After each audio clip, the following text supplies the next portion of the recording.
नमः शिवाय। मैं हूँ वामिका और आप सभी का हमारे चैनल आध्यात्मिक सागर में बहुत बहुत स्वागत है। आप सभी का दिन शुभ और मंगलमय हो और भोलेनाथ जी आपकी सभी मनोकामनाओं को पूर्ण करें। आज आप सुनिए फाल्गुन मास महात्म्य का अध्याय 12। श्री व्यास जी कहते हैं, धर्मारण्य में शुद्ध कुल में उत्पन्न हुए 18,000 ब्राह्मण रहते हैं, जो ब्रह्मा, विष्णु और शिव जी के द्वारा उत्पन्न किए गए हैं। वे सभी सदाचारी, पवित्र तथा ब्रह्मवेत्ताओं में श्रेष्ठ हैं। उनके दर्शन मात्र से मनुष्य बड़े बड़े पापों से मुक्त हो जाता है। 4 प्रकार के जीवों में प्राणधारी अति उत्तम है। प्राणधारियों में भी जो बुद्धिजीवी हैं, वे सभी श्रेष्ठ माने गए हैं। बुद्धिजीवी प्राणियों में भी मनुष्य श्रेष्ठ है। मनुष्यों से भी ब्राह्मण, उनसे भी विद्वान, विद्वानों से भी पवित्र बुद्धि वाले, उनसे भी कर्मठ, कर्मठों से भी ब्रह्म परायण पुरुष सबसे श्रेष्ठ है। तब युधिष्ठिर ने पूछा, धर्मारण्य में जिन श्रेष्ठ आचार व्यवहार वाले ब्राह्मणों ने निवास किया, वे किस कुल में उत्पन्न हुए थे? तो व्यास जी कहने लगे, हे नृपश्रेष्ठ, उन ऊर्ध्वरेता ऋषियों एवं महात्मा ब्राह्मणों की शाखा, प्रशाखा, पुत्र पौत्र आदि की संख्या बहुत हुई। मुख्य मुख्य 24 गोत्रों के नाम तुम्हें बताता हूँ, जिनमें भारद्वाज, वत्स, कौशिक, कुश, शांडिल्य, काश्यप, गौतम, छांदन, जातुकर्ण्य, वत्स, वशिष्ठ, धारण, आत्रेय, भांडिल, लौकिक, कृष्णायन, उपमन्यु, गार्ग्य, मुद्गल, मौशक, पुण्यासन, पराशर, कौंडिन्य तथा गंगासन। इन गोत्रों में उत्पन्न ब्राह्मण वेदों के पारंगत विद्वान, नाना प्रकार के यज्ञ अनुष्ठान में तत्पर, द्विज पूजन कर्म में संलग्न, सत्कर्म परायण तथा गुणवान हुए। धर्मारण्य निवासी सब ब्राह्मण सदाचारी, अत्यंत दक्ष, यज्ञकर्ता और सत्य में प्रवृत्त रहने वाले हैं। राजा युधिष्ठिर पहले वहाँ के ब्राह्मणों को यक्ष, राक्षस और पिशाच आदि व्याकुल किए रहते थे। तब उन ब्राह्मणों ने देवताओं से कहा, देवगण, यक्ष और राक्षस आदि से हम सताए जाते हैं, अतः उनके भय से हम लोग अब इस उत्तम स्थान को त्याग देंगे। यह सुनकर देवताओं ने लोकहित की कामना से ब्राह्मणों की रक्षा के लिए प्रत्येक गोत्र में एक एक योगिनी की स्थापना की। जिस गोत्र की रक्षा और पालन में जो शक्ति समर्थ हुई, वह उस गोत्र की कुल देवी मानी गयी। श्री माता तारिणी देवी, गोत्रपा, आशापुरी, इच्छार्थिनी नाशिनी, पिपली, विकारवशा, जगन माता, महामाता, सिद्धा, भट्टारिका, कदम्बा, विकरा, मीठा, सुपर्णा, वसुजा, महादेवी, मातंगी, वाणी, मुकुटेश्वरी, भद्री, महाशक्ति संहारी, महाबला और महादेवी चामुंडा, ये गोत्रों की माताएं हैं। ब्रह्मा, विष्णु और शिव आदि देवताओं ने वहाँ रक्षा के लिए उन गोत्र मातृकाओं की स्थापना की है। वहाँ के स्वधर्म परायण श्रेष्ठ ब्राह्मण उन सब योगिनियों की पूजा करने लगे। तभी से योगिनियों द्वारा वे अपने अपने समय में सुरक्षित हुए।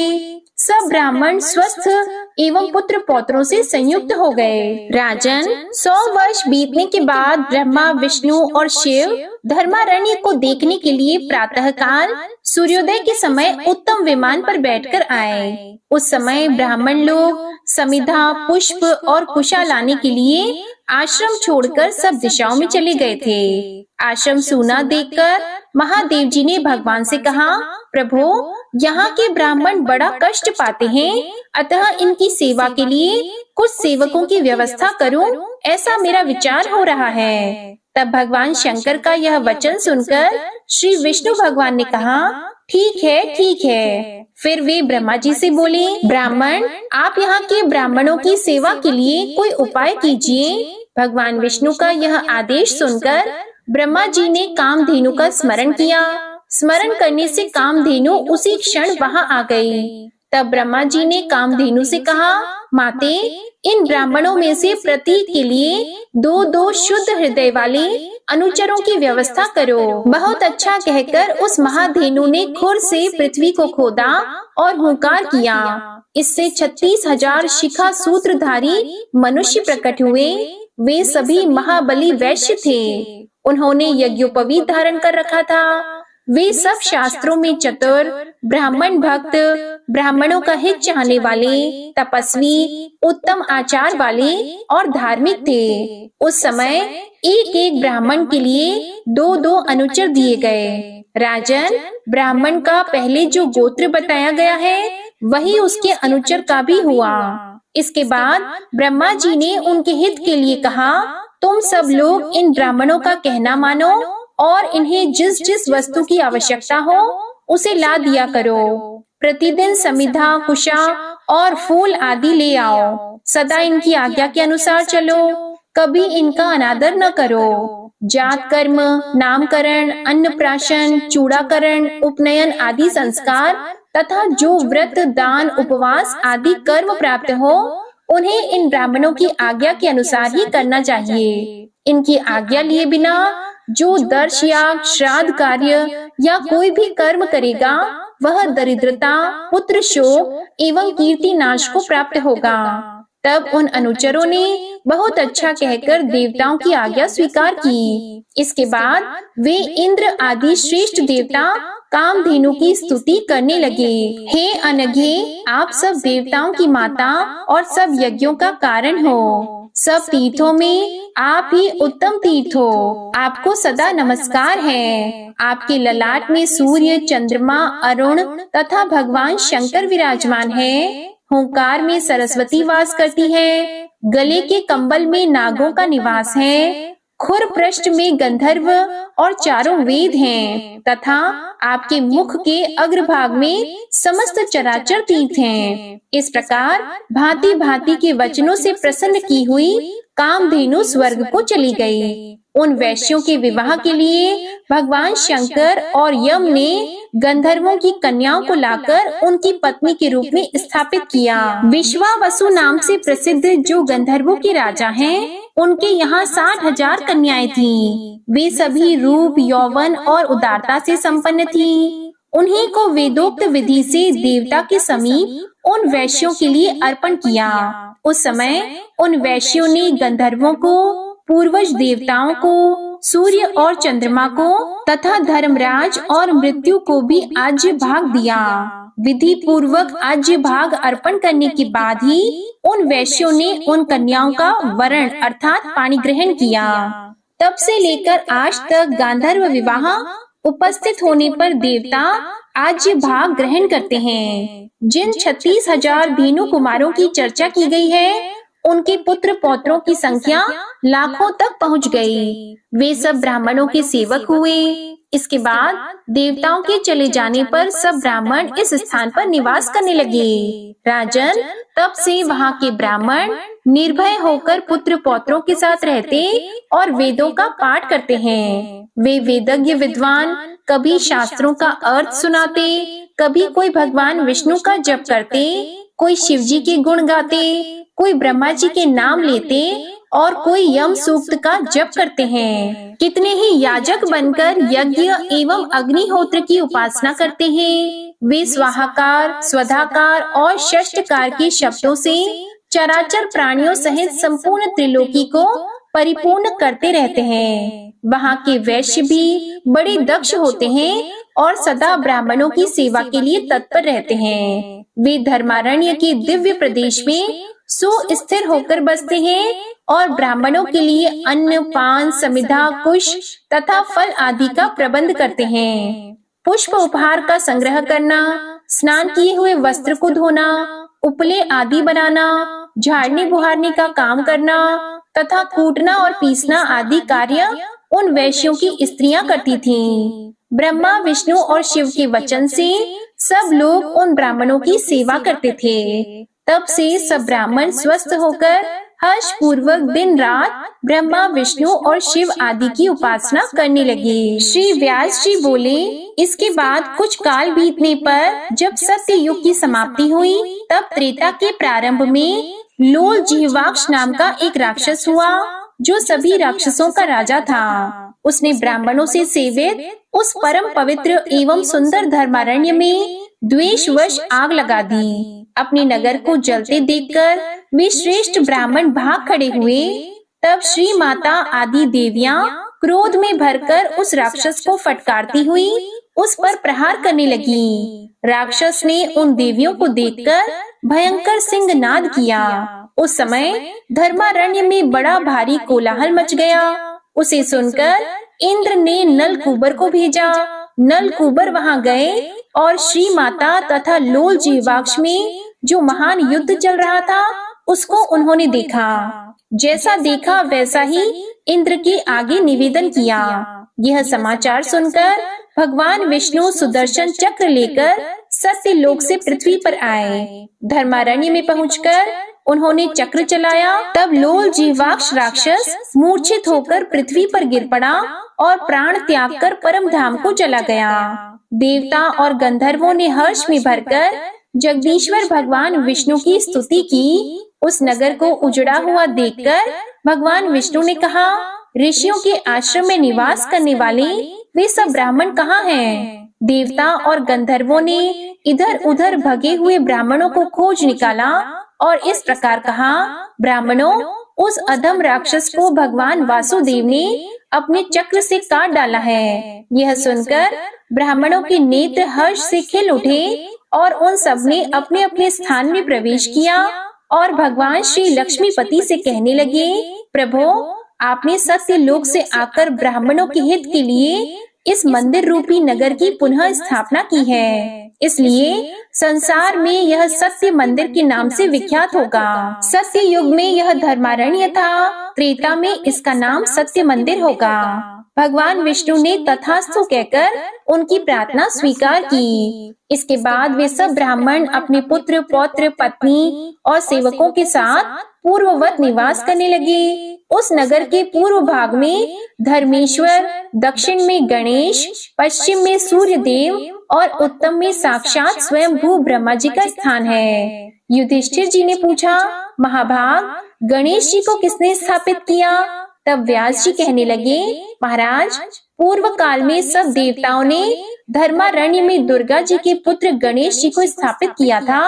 अब मैं गणेश जी की उत्पत्ति का कारण बताता हूँ। एक समय पार्वती जी ने अपने अंगों में उबटन लगाया और उससे जो मैल निकली उसे हाथ पर रखकर उसकी एक सुंदर स्वरूप प्रतिमा बना दी। फिर उसमें उन्होंने जीव का भी संचार कर दिया। तब वह बालक उनके आगे उठकर खड़ा हो गया और माता से बोला, आज्ञा दीजिए, मैं कौन सा कार्य करूं?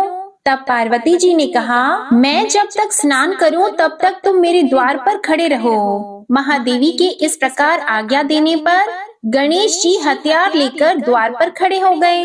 इसी समय महादेव जी आए और उन्होंने घर के भीतर प्रवेश करने का विचार किया, किंतु द्वार पर खड़े हुए बालक ने उन्हें भीतर नहीं जाने दिया। इससे महादेव जी कुपित हो उठे और दोनों पिता पुत्र में परस्पर युद्ध होने लगा। तब महादेव जी ने त्रिशूल से उस बालक का मस्तक काट डाला। अपने पुत्र को मरकर गिरा हुआ देखकर पार्वती जी फूट फूट कर रोने लगी। पार्वती जी को दुखी देखकर भगवान शंकर को बड़ी चिंता हुई। इतने में ही उनकी दृष्टि वहां आए हुए गजासुर पर पड़ी। उस महादैत्य को देखकर भगवान शंकर ने उसे मार डाला और उसका मस्तक लेकर पार्वती के बनाए हुए बालक के धड़ से जोड़ दिया। तब वह बालक उठकर खड़ा हो गया।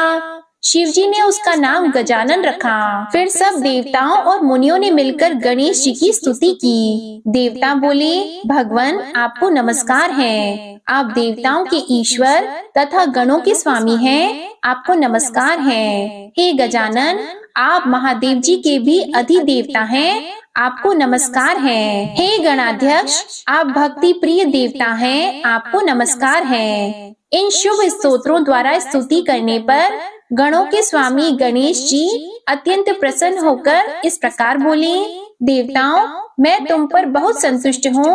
तुम कोई मनोवांछित वस्तु मांगो, मैं तुम्हें अवश्य दूंगा। तब देवता बोले, महाभाग, आप यहीं रहकर हमारा कार्य साधन करें। धर्मारण्य में रहने वाले ब्राह्मण, वैश्य जन, धार्मिक पुरुष तथा वर्णाश्रम से भिन्न मनुष्यों का भी आप सदा संरक्षण करें। आपके प्रसाद से यहाँ के ब्राह्मण और महाबली वैश्य सदा धन और सुख से संपन्न हो। जब तक सूर्य, चंद्रमा और पृथ्वी रहे तब तक आप यहीं रहकर सबकी रक्षा करते रहें। गणेश जी ने एवं अस्तु कहकर उनकी प्रार्थना स्वीकार की। तब देवताओं ने हर्ष में भरकर गणेश जी का पूजन किया।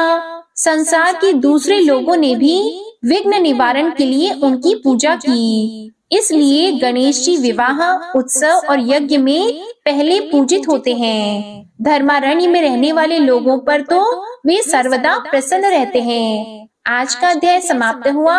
इसके आगे का वृत्तांत आप अगले अध्याय में सुनेंगे। अब आप सुनिए श्री शिव चालीसा पाठ। श्री गणेश गिरिजा सुवन, मंगल मूल सुजान, कहत अयोध्या दास तुम, देहो अभय वरदान। जय गिरिजापति दीन दयाला, सदा करत संतन प्रतिपाला। भाल चंद्रमा सोहत नीके, कानन कुंडल नाग फनी के। अंग गौर शिर गंग बहाए, मुंड माल तन छार लगाए। वस्त्र खाल बागंबर सोहे, छवि को देख नाग मुनि मोहे। मैना मातु की है दुलारी, बाम अंग सोहत छवि न्यारी। कर त्रिशूल सोहत छवि भारी, करत सदा शत्रु निशयकारी। नंदी गणेश सोहित कैसे, सागर मध्य कमल है जैसे। कार्तिक श्याम और गणराऊ, या छवि को कही जात न काऊ। देवन जब ही जाए पुकारा, तब ही दुख प्रभु आप निवारा। किया उपद्रव तारक भारी, देवन सब मिली तुम ही जुआरी। तुरत षडानन आप पठायहु, लव निमेष महामारी गिरायहु। आप जलंधर असुर सहारा, सुयश तुम्हार विदित संसारा। त्रिपुरासुर सन युद्ध मचाई, सब ही कृपा कर लीन बचाई। किया तपहि भागीरथ भारी, पूरब प्रतिज्ञा तसु पुरारी। दानिन मह तुम सम को नाही, सेवक स्तुति करत सदाही। वेद नाम महिमा तव गाई, अकथ अनादि भेद नहीं पाई। प्रगट उदधि मंथन में ज्वाला, जरे सुरासुर भय विहाला। कीन्ह दया तह करी सहाई, नीलकंठ तब नाम कहाई। पूजन रामचंद्र जब कीन्हा, जीत के लंक विभीषण दीन्हा। सहस कमल में हो रहे धारी, कीन्ह परीक्षा तब ही पुरारी। एक कमल प्रभु राखे जोई, कमल नयन पूजन चह सोई। कठिन भक्ति देखी प्रभु शंकर, भय प्रसन्न दिए इच्छित वर। जय जय जय अनंत अविनाशी, करत कृपा सबकी घटवासी। दुष्ट सकल नित मोहि सतावे, भ्रमत रहे मोहि चैन न आवे। त्राहि त्राहि मैं नाथ पुकारो, यही अवसर मोहि आन उबारो। ले त्रिशूल शत्रुन को मारो, संकट से मोहि आन उबारो। मातु पिता भ्राता सब कोई, संकट में पूछत नहीं कोई। स्वामी एक है आस तुम्हारी, आया हरहु अब संकट भारी। धन निर्धन को देत सदाही, जो कोई जाचे वो फल पाही। अस्तुति के ही विधि करो तुम्हारी, क्षमहु नाथ अब चूक हमारी। शंकर हो संकट के नाशन, मंगल कारण विघ्न विनाशन। योगी यति मुनि ध्यान लगावे, नारद शारद शीश नवावे। नमो नमो जय नमो शिवाय, सुर ब्रह्मा दिक्पारन पाए। जो यह पाठ करे मन लाई, तापार होत है शंभु सहाय। ऋण के हो जो कोई अधिकारी, पाठ करे सो पावन हारी। पुत्रहीन कर इच्छा कोई, निश्चय शिव प्रसाद तेहि होई। पंडित त्रयोदशी को लावे, ध्यान पूर्वक होम करावे। त्रयोदशी व्रत करे हमेशा, तन नहीं ताकि रहे कलेशा। धूप दीप नैवेद्य चढ़ावे, शंकर सम्मुख पाठ सुनावे। जन्म जन्म के पाप नसावे, अंतवास शिवपुर में पावे। कहे अयोध्या आस तुम्हारी, जानी सकल दुख हरहु हमारी। नित नेम कर प्रातः ही, पाठ करो चालीसा। तुम मेरी मनोकामना, पूर्ण करो जगदीश। मगसर छठी है मंत्र ऋतु, संवत 64 जान। स्तुति चालीसा शिव ही, पूर्ण कीन कल्याण। शिव चालीसा समाप्त होती है। प्रेम से बोलिए भगवान भोलेनाथ की जय। आपको आज की कथा पसंद आए तो वीडियो को लाइक कीजिएगा, शेयर कीजिएगा, कमेंट में भगवान भोलेनाथ जी की जय लिखिएगा और चैनल को भी सब्सक्राइब कीजिएगा। इसी के साथ आज आप हमारे चैनल पर विजया एकादशी व्रत की कथा भी जरूर सुनिएगा। जय भोलेनाथ।